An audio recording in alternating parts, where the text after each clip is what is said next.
Bienvenidos a un nuevo episodio, un nuevo programa de Meramente Ocio. Después de unas vacaciones, volvemos para un segundo año, ¿no? Sí. Del podcast. Programa, no sé. ¿Cómo andas, Álvaro? ¿Todo Bien, bien? ¿vos? ¿Sí? Bien. Sí, todo bien. Bueno, el tema de hoy sigue un poco con la línea del último que hicimos con Gaby.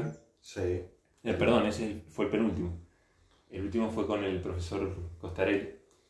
Pero bueno, también. El que hicimos con el Gaby hablaba mucho del rito, Sí. de las sociedades, digamos... De la repetición. De la repetición, sí. claro. Sí. Y hoy el tema va un poco por ahí. Pero la idea es también hacer como un contrapunto o Sí. relacionarlo con una película. Bien, sí. Que tiene creo que unos 10 años, Interestelar. ¿10?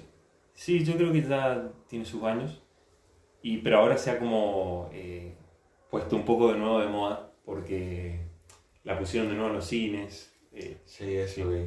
Sí. y en Netflix la pusieron en la plataforma, entonces Como que... Sí. sí, se ha vuelto a, ¿cómo se dice? Hablar de... Sí. Sí. Se ha popularizado de nuevo. Sí. Y el libro, que en realidad sería el tema central, es este, que es El mito del eterno retorno, de Mircea Eliade, Sí. este pensador, filósofo, filosofía de la religión, así. Sí. Podría. ¿De dónde era? Es rumano. Rumano. Y entonces la idea es, bueno, ver un poco como las dos concepciones, que una está planteada por Eliade y una opuesta casi se puede ver en la película. Sí. Y yo creo que así como da para empezar, si te parece, el meollo del libro, el centro, digamos, es el tema de esta actitud común a todos los pueblos tradicionales, a todos los pueblos, o sea... Sí. Sí, que hay como un... Eso, hay una experiencia humana Sí. común a todos. Que nosotros no estamos viviendo en esa experiencia común, pero que con sus más y menos hay algo Claro. común en la humanidad entera. Que a lo cual nosotros somos una excepción, Claro. los modernos, Sí. ¿no? Y los contemporáneos. Y esa actitud de fondo, más allá de los contenidos propios de cada tradición, ¿no? Sí. Que por ahí nos pueden parecer, no sé, algunas cuestiones míticas nos pueden parecer infantiles, pero no es el centro, sino la actitud de fondo que se esconde en los ritos, Sí. en los mitos, en esa visión del mundo tradicional, que es, dice Mircea Eliade, la de una sed desesperada por el ser. Sí. O sea, la de una búsqueda constante y así, digamos, existencial del ser, de la permanencia, ¿no? Sí, eso es. En oposición a el devenir, Sí, el caos, lo contingente. Sí. el mundo, digamos, más inmediato. Sí, que él lo dice en las primeras páginas, que aunque no, porque claro, uno va y revisa muchas de esas tradiciones, o bueno, ve los ejemplos que él da, y no está la palabra ser, no ser, Claro. caos, devenir, pero aunque no, él dice, y creo que es cierto, que aunque no esté la palabra filosófica, técnica, la cosa está ahí, Claro. en el símbolo, en el rito.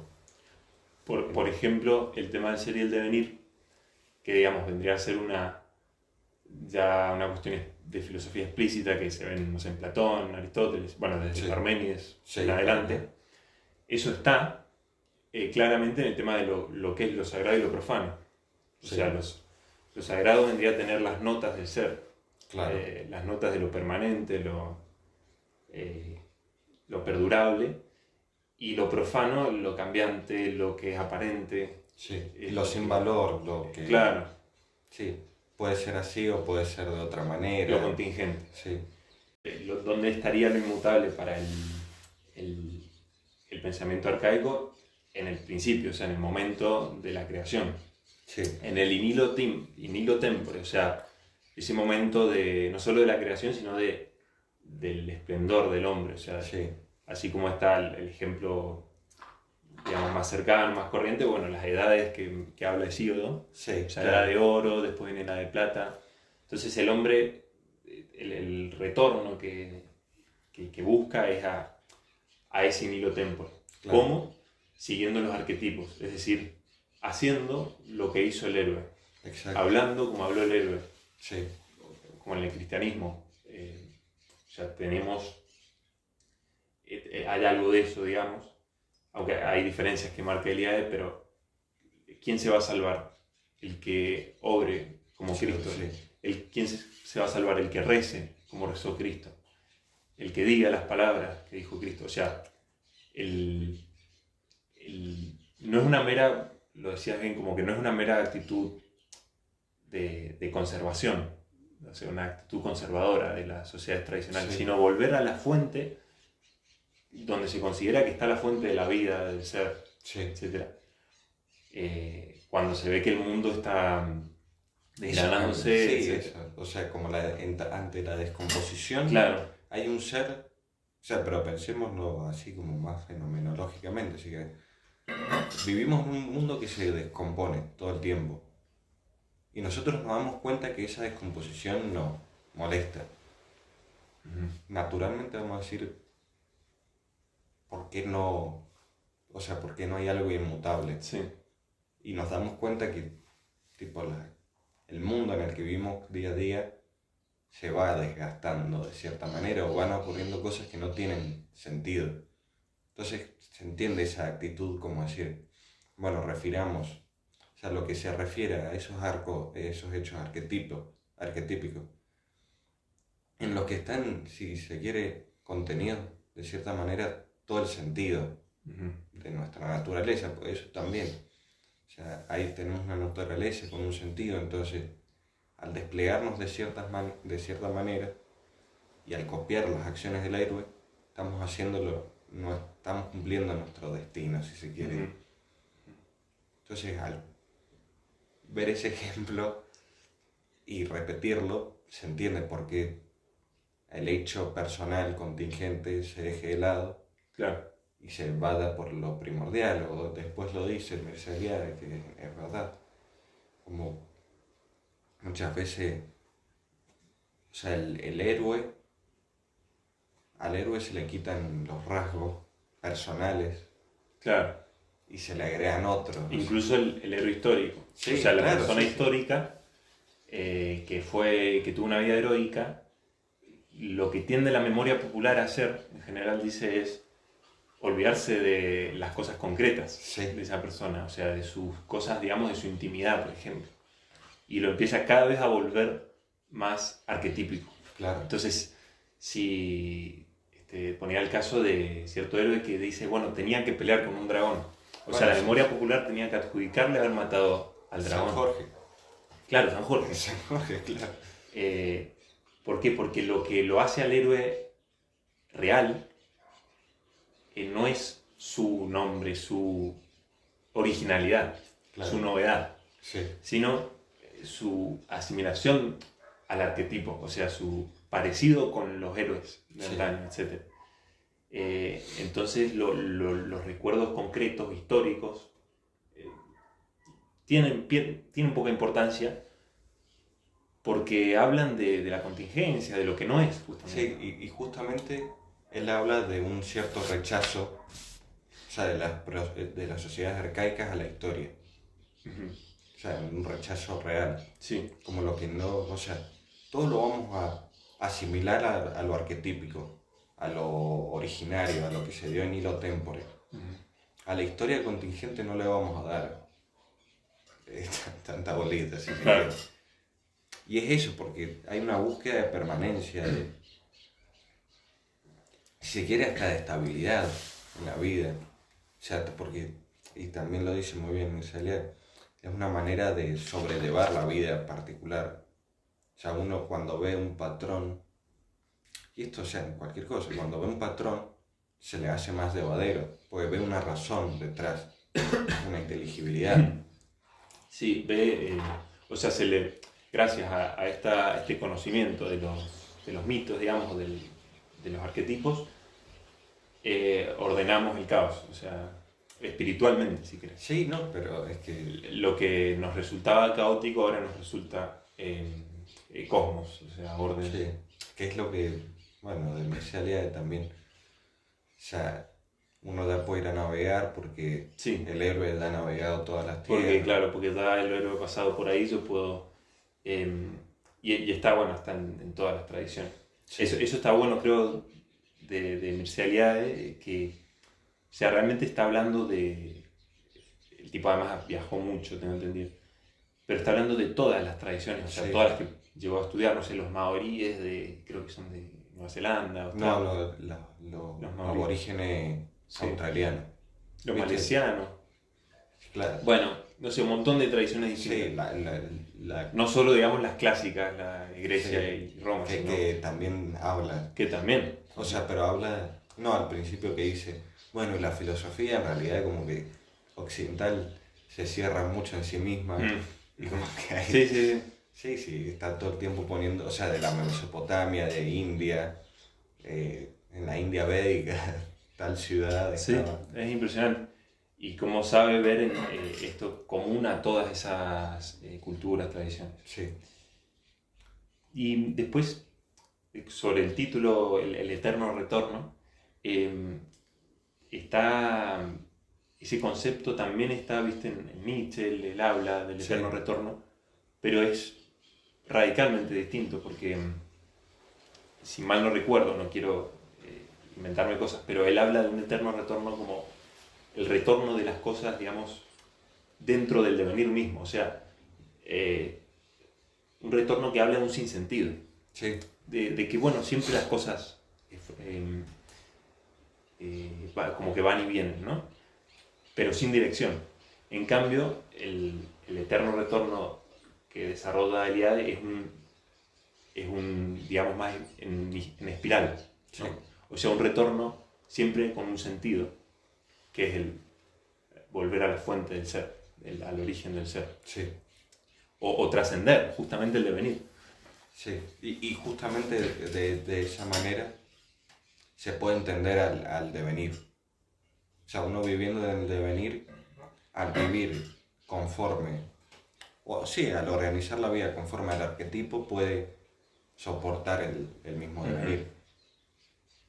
Entonces él habla, bueno, da muchos ejemplos, el templo como otorgado divinamente, que uno contempla y luego plasma, el centro y las periferias, Sí.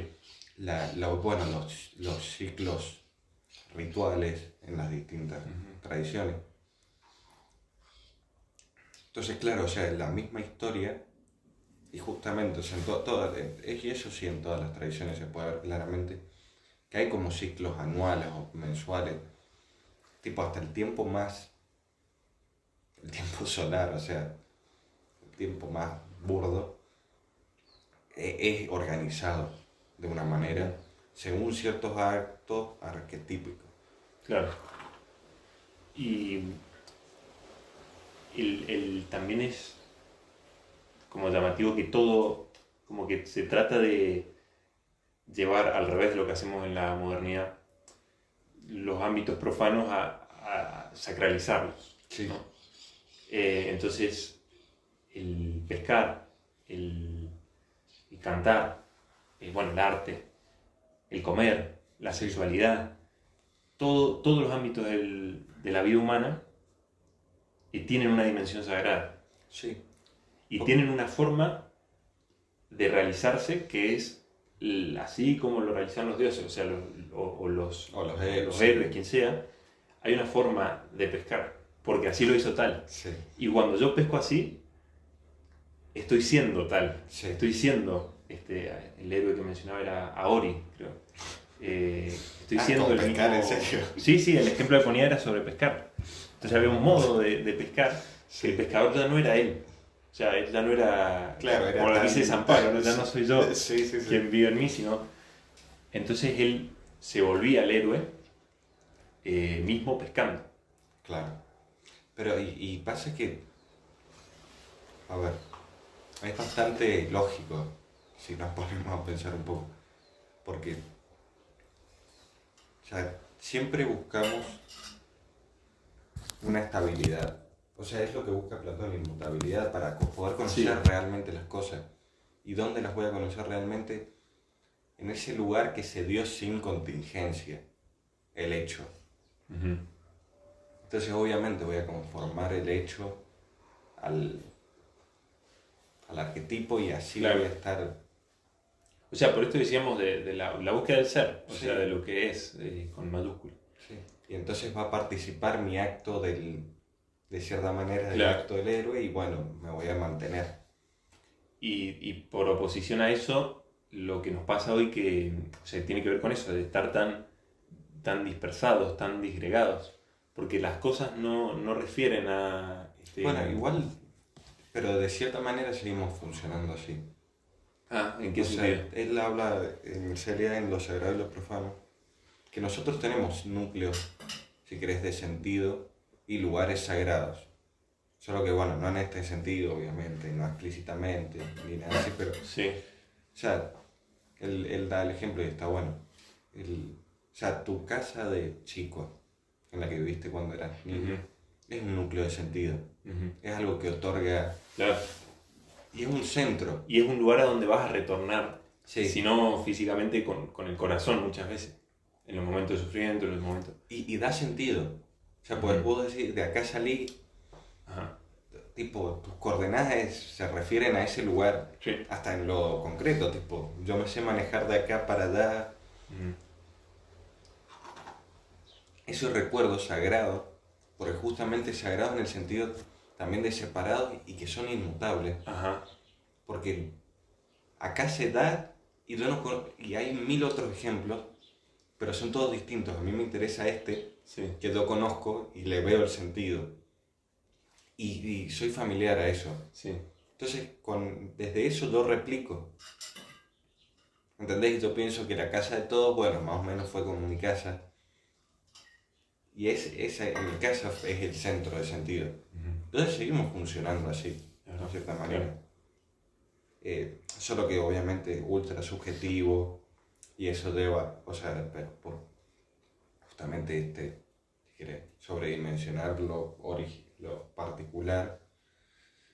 Entonces es ultra subjetivo y eso no puede construir una comunidad porque no hay una experiencia común de casa. Sí, y mucho menos una cosmovisión. Sí.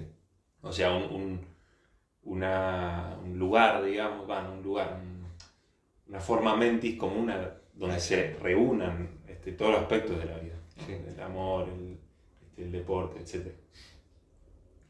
Pero eso es sí. muy importante porque justamente, si querés, ante la disgregación que vemos y ante, o sea, como que muchas veces un argumento en mil discusiones o charlas es como, bueno, esto es lo que es para mí o lo que he vivido yo. Y es como eso, o sea, cada vez hay más separación porque no hay una forma común de percibir el mundo. Que una forma común de percibir el mundo no es fotocopiado todo, pero un núcleo, un humus, desde el que todos podemos ir al... Sí, como una clave de interpretación del mundo. Exacto. De lectura. Y no hay eso y entonces obviamente vamos a estar disgregados y no nos vamos a entender, porque cada uno va a ser una isla. Sí. Y también es cierto que tiene como su consecuencia, digamos, monstruosa esto. Hace poco vi Nosferatu, la peli esta que es básicamente Drácula. Ah, bien. Drácula, una peli, una versión nueva de ahora, de hace poco, de Robert Eggers. Y bueno, tiene sus cosas la película discutibles, pero el fondo es muy interesante. Que lo que habla es cómo la modernidad ha sacado lo sagrado, y explícitamente incluso, explícitamente habla del tema, y cómo lo sagrado, o la dimensión, digamos, espiritual o luminosa, no sé, así bien en general, ¿no? No necesariamente en relación al cristianismo o alguna religión concreta, vuelve vuelve por la ventana, es decir, vuelve por detrás, ¿no? Y en forma monstruosa, ¿no? Ese es el tema de la película. Como este Drácula despierta y va a un mundo, a una ciudad moderna donde ya no creen en demonios, en fantasmas, y aparece este tipo y nadie entiende nada, nadie sabe cómo afrontarlo. Y claro, es lo que fue rechazado como sagrado vuelve como monstruoso. Y creo que nos ha pasado, o sea, que en la realidad es un poco así, si querés, con las catástrofes, con no sé, lo que fueron las guerras mundiales. Sí. Bueno, las perversiones también.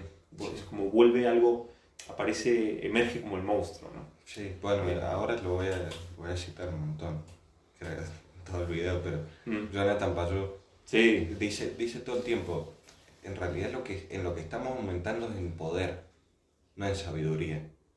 Y al confundir ambas, o sea, hace rato igual ya, pero al confundir poder por sabiduría, estamos agarrando un montón porque nos estamos dando muchas más posibilidades de hacer cosas sin antes, si querés, ser capaces de manejar eso. Entonces, qué sé todo, la inteligencia artificial, todo eso, no es mala por sí, pero nos estamos dando herramientas para hacer un montón de otras cosas que no sabemos si estamos preparados para. Claro. Sí, es esto de, o sea, un gran poder conlleva una gran responsabilidad de Spider-Man 2. Sí. Y bueno, un gran poder conlleva una gran sabiduría. Exacto, pues ¿qué es la sabiduría? Ir a la causa, ir al sentido de la cosa, claro, que es lo inmutable. La sabiduría, o sea, y también Aristóteles dice, los filomizos se pueden decir de cierta manera filósofos, porque aman justamente ¿qué amaba? Era lo... Sí, lo maravilloso. Lo maravilloso, exacto. Lo asombroso. Y bueno, Interestelar, yendo un poco a la peli, tiene como fondo, más allá de la cuestión científica o sea, es interesante, pero no vamos a tratarla acá, un poco una idea opuesta a todo lo que hemos estado hablando. Bueno, igual tiene sentido, o sea... Bueno, para que lo planteamos y después decís en qué sentido ves, porque si no saben de qué estamos hablando el televidente. El televidente no... Bueno, Claro. Entonces, el tema de Interestelar, haciendo un poco de... excavando un poco, aunque bueno, Nolan, viste, es... Christopher Nolan, el director, tiene estas pretensiones pseudo-filosóficas. Sí. En todas sus películas. Entonces es algo que está realmente en la peli. Creo que no nos lo estamos inventando. Que es que Cooper, este personaje principal, empieza a recibir mensajes, señales, que primero los percibe su hija, ¿no? En su habitación. Se caen libros, no saben, la hija piensa que es un fantasma al principio. Se caen libros así al azar, de repente, luego, tras una tormenta, aparecen unas líneas como irregulares, marcadas en el piso. Y Cooper descubre que eso le está dando las coordenadas de un lugar. Entonces dice, bueno, vamos a ver qué tal esto. Ya resulta que las coordenadas de ese lugar eran las de la NASA. Bueno, la NASA estaba... Sí, un futuro medio distópico. Sí, empecé a explicar la película por medio adelante del principio. El mundo está acabándose, habría que aclarar eso. Pero como doy por sentado que ya la ha visto el que vea el video. Pero la cuestión es que la NASA está tratando de escapar hacia un lugar y descubre que han hecho un agujero de gusano cerca de la Tierra, alguien lo ha puesto. Entonces Cooper...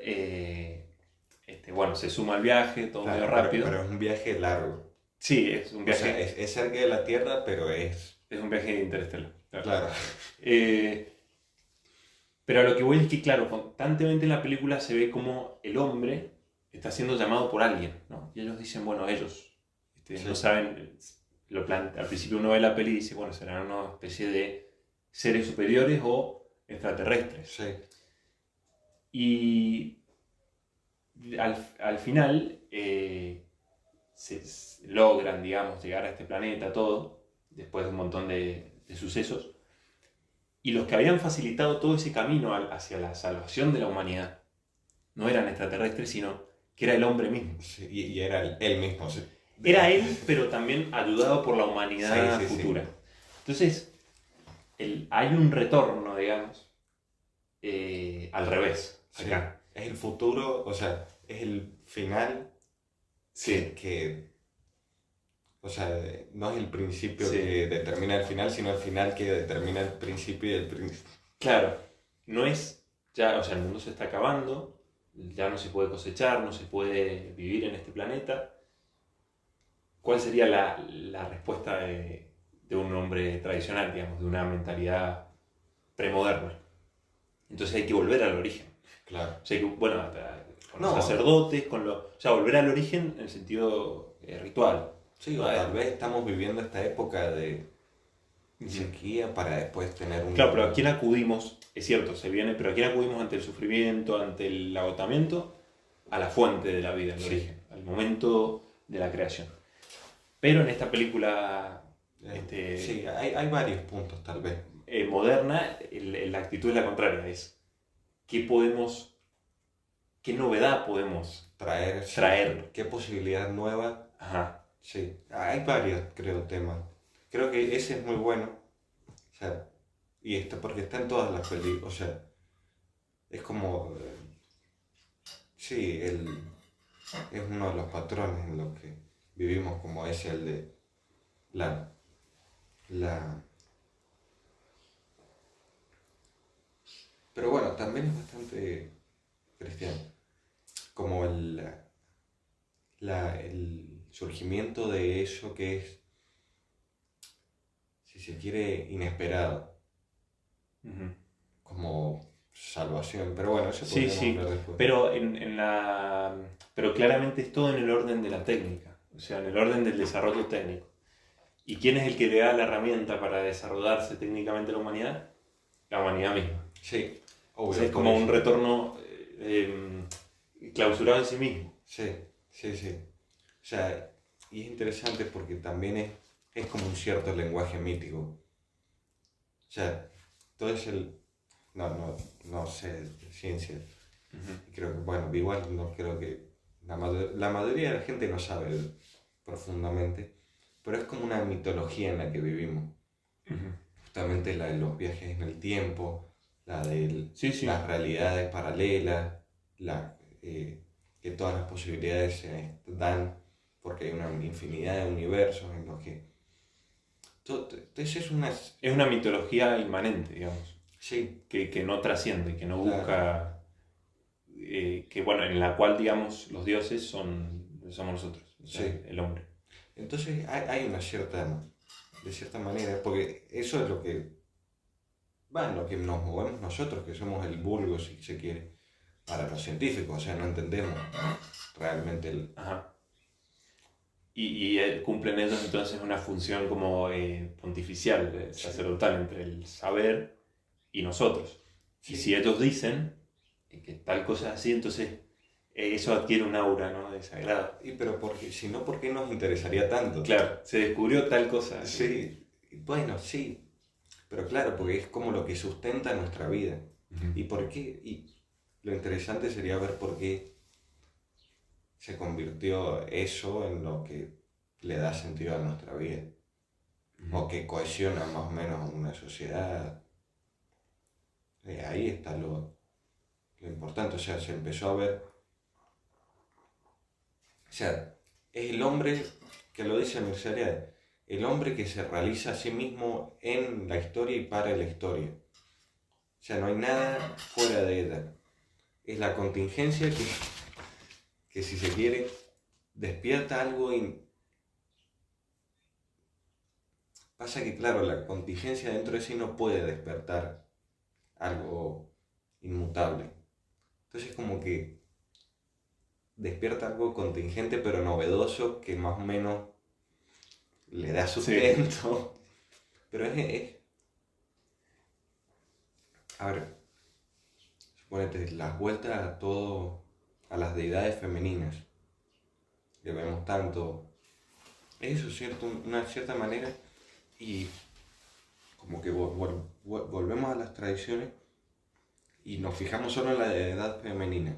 En la masculina, de la masculina no se habla, pues siempre está como esa contrapartida. Y la deidad femenina, claro, es la posibilidad. Y entonces es como que somos una cultura de deidades, eso, totalmente femeninas, porque es la mera posibilidad sin ningún, si se quiere, rigor, sin ninguna determinación. Claro. A ver si te entiendo. Como que hay una preferencia por las deidades femeninas porque, o sea, el femenino simbólicamente o tradicionalmente es la potencia, o sea, lo indefinido, lo que puede ser una cosa o la otra, claro. lo a configurar, o sea, no, Claro. no lo configurar. Entonces hay una preferencia por esa apertura. Exacto, Sí. y se reve, o sea, volviendo a otro futuro distópico, Blade Runner, Sí. el milagro Sí. es la chica que crea mundos y crea los recuerdos y crea todas las posibilidades, pero sin ninguna... Sí, sí. Uno puede decir, uy, qué obsesionado con que sea inmutable, con que tenga, pero justamente si no hay inmutabilidad no hay sentido. Es que, claro, es que eso es el ser, y el tema de los universos paralelos y que está, bueno, después lo agarró Marvel y lo agarra todo el mundo.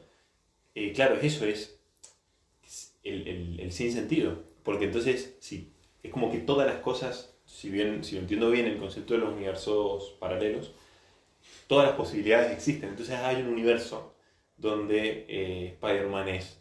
Bueno, sí, de hecho es así, en las películas lo plantean así. Spider-Man es un libro que tira telas de araña y así. Entonces eso claramente es como que liquidifica, no sé cómo decir, en la realidad. Porque entonces todas las cosas son en la misma medida y el absurdo es lo mismo que el sentido, el bien es lo mismo que el mal. La felicidad es lo mismo que la infelicidad, todo se relativiza. Pues y hay una se cuantifica. O sea, no hay nada que le dé una cualidad a este hecho, a esta cosa. Es como se da, o sea, hay tanto foco en la cantidad de la cosa que como que se... Que igual es una teoría súper científica, digamos. Si nos ponemos un poco más serios científicamente, hasta donde se ha estudiado esto, el universo es limitado, o sea, el ser físico es limitado. Y ahí está lo interesante, ¿por qué nos gusta tipo ir a algo infinito o amorfo? Sí, porque de cierta manera ahí sentimos un cierto consuelo. Porque a ver, en realidad, si quieres lo que deberíamos, o sea, si queremos ser totalmente históricos y decimos, bueno, lo inmutable, ya está, dejémoslo de lado, los arquetipos también. Bueno, vivamos en la historia particular nuestra. O sea, vivamos en este arco histórico que es el que conocemos, no vayamos con suposiciones que están fuera. Sí. Y bueno, no sé si algo más sobre la película, hablamos muy poquito, pero es claro, digamos, yo lo veo bastante como patente en la película, como esa salvación del hombre por el hombre mismo y el que llama al hombre es el hombre, que además lógicamente o no sé si metafísicamente es imposible lo que sucede, porque lo hablábamos recién, que el efecto está provocando la causa, cuando la causa siempre antecede al efecto, no porque se nos ocurra a nosotros o a Aristóteles, sino porque es evidente, digamos, es uno de los principios del ser y es constante. Y en la película lo que pasa es que esa humanidad avanzada es la que provoca la humanidad avanzada, es decir, esa técnica que domina las 5 dimensiones en la película fue alcanzada porque la humanidad que había alcanzado ya las 5 dimensiones ayudó a la humanidad que no. Entonces es como un absurdo. Sí, pero es como la inmanencia en su mayor expresión. Sí. O sea, es como, bueno, ¿cómo le doy explicación a lo que tengo sin tener que recurrir a una referencia externa, bueno, A un a círculo. un círculo. Que de hecho ese círculo, bueno, ya está armado. O sea, si lo.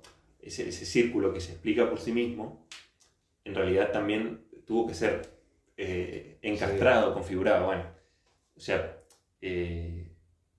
Aristóteles ¿no? en su tumba le daría un. eh, o sea, bueno, claramente es. Que lo decía Jaime Altozano en este video que habla sobre la película. Sí, Él decía, bueno, esto es como una respuesta a. Está muy bueno lo que dice, una respuesta a la primera vida de Santo Tomás. Que si vos tenés una. Todo tiene una causa, no puedes ir así indefinidamente, de modo que tiene que haber una causa incausada, sí. Dios. En cambio, acá, la causa de la salvación es el efecto Sí. de la salvación. Y es justamente lo femenino como produciendo vida en sí mismo, ¿entendés? Uh-huh. Por sí mismo. Uh-huh. No es como que viene algo que le otorga. Es como que, no sé, una mujer que se quede embarazada por sí misma. Que bueno, es interesante. Porque el otro día vi, no sé, una de las últimas de Jurassic Park. Sí. Y justamente el tema es, o sea, hay dos cosas. Hay como un velociraptor, algo así, que se embaraza por sí misma, o sea, es hembra y se embaraza sola. Uh-huh. Y después una mujer que replica eso. Uh-huh. Y como que la niña salía de eso, como todos los científicos la quieren para ver cómo fue. Pero justamente eso, como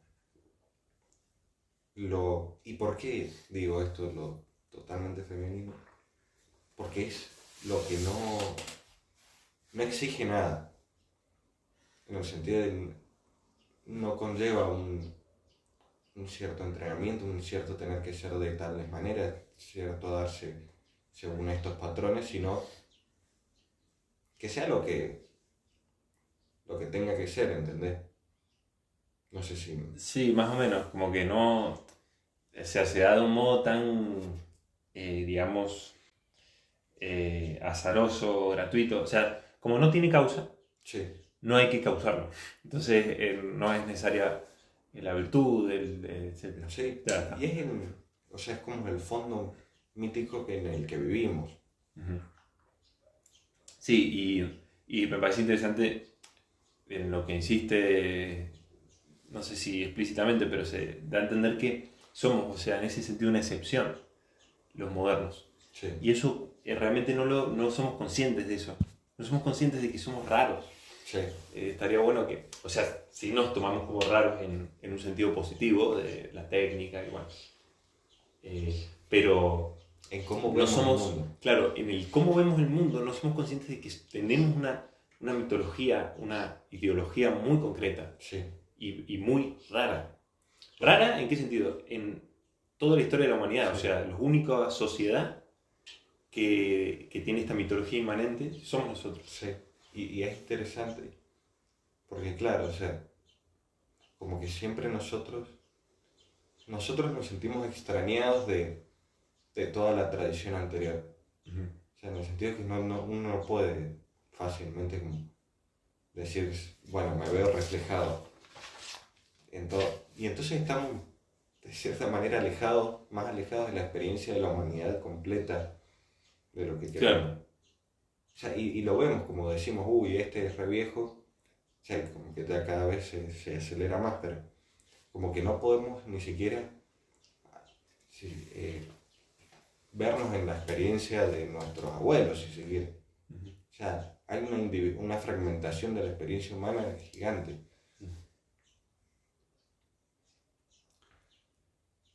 Y después a mí me gustaría, porque es verdad que somos totalmente históricos, y hay una crítica del cristianismo y judaísmo a esta concepción totalmente ahistórica. Uh-huh. Que ahí para mí también reside la gran diferencia del cristianismo y el judaísmo, que justamente que ese arquetipo se da en la historia. Y entonces hay una revalorización de la historia. Sí. O sea, perdón, lo místico, lo sagrado, etcétera, irrumpe, pero ya no en un in illo tempore, Claro, sino acá en el año tanto. Sí, y en el lugar tanto, entre nosotros. Es esto de, Tolkien lo dice mucho, como, bueno, ahora las canciones, en El Señor de los Anillos muchas veces cuando pasa algo así, las canciones caminan entre nosotros. sí, Y es eso, o sea, la leyenda, lo que siempre fue leyenda, mito, etc., apareció claro. por las calles, digamos. Entonces hay una revalorización de la historia en sí misma, como diciendo, bueno, este es el plano en el que la divinidad que quiere mostrarse y jugar, si se quiere de cierta manera. Entonces ahí hay una revalorización de lo contingente, Sí. y creo que ahí podemos encontrar como algo más consolador para nosotros, pues. Y también lo dice de la sociedad arcaica, como que dice, bueno, ¿cuál es la consolación frente a la historia contingente, frente a los males de la historia? Bueno, o trasciendo los ciclos, Sí. me voy al nirvana, o digo, bueno, esto es cíclico, y voy a volver al principio, pero acá hay como un cierto, o sea, que en esta historia particular se está dando el juego de la salvación y que no se va a repetir para siempre. Uh-huh. O sea, que la libertad del hombre tiene un papel importante ahí. Uh-huh. Y por eso dice al final que, bueno, lo leo si querés y Sí. como cierre, como el papel del cristianismo para el hombre moderno. Y en este aspecto, el cristianismo se afirma sin discusión como la religión del hombre caído en desgracia.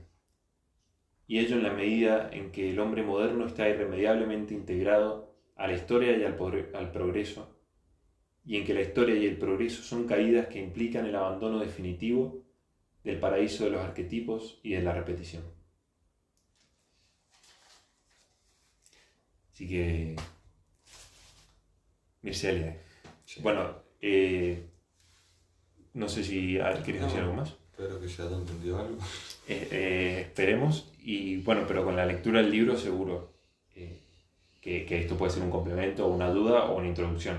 Sí. Este video. Y es muy corto, es re Sí. accesible. Sí, es legible, Sí. tiene múltiples ejemplos, eso por ahí puede resultarle a alguien, bueno, a mí me pasó, tedioso. Sí. Como hubo otro, no necesito Bueno, tantas, es para corroborar también un poco. tantos ejemplos y demás, pero eso lo hace riguroso, lo Claro. hace serio. Realmente no se trata de una Especulación de una como especulación, decir, bueno, un raro, ¿no? Sí. Es un tipo considerado, incluso por los de un pensamiento distinto, un estudioso de la filosofía de la religión, de las culturas, etc. Entonces, los invitamos a leerlo y a ver si lo consigo en digital. Sí, está. Y lo pasamos ahí al canal de WhatsApp, al cual estaría bueno que se sumen para recibir este contrabando de PDFs y películas. Tal vez también pase la película, si la consigo Sí, eso por ahí. lo pueden buscar. Bueno, pero a veces no está en ningún lado y bueno, ahora está en Netflix. Sí. Casi todo el mundo tiene Netflix. Pero si no, es una cosa que no es tan fácil a veces conseguir las películas. Así que bueno, si la puedo subir, la subo. Y nada, invitarlos también a compartir, a comentar, también sobre todo para ver qué podemos cambiar, qué podemos mejorar. Sí. Pero bueno, eso, sin mucho más, señor Álvaro. Muchas gracias. Eso, muchas gracias y ya próximamente vamos a hacer algún otro programa.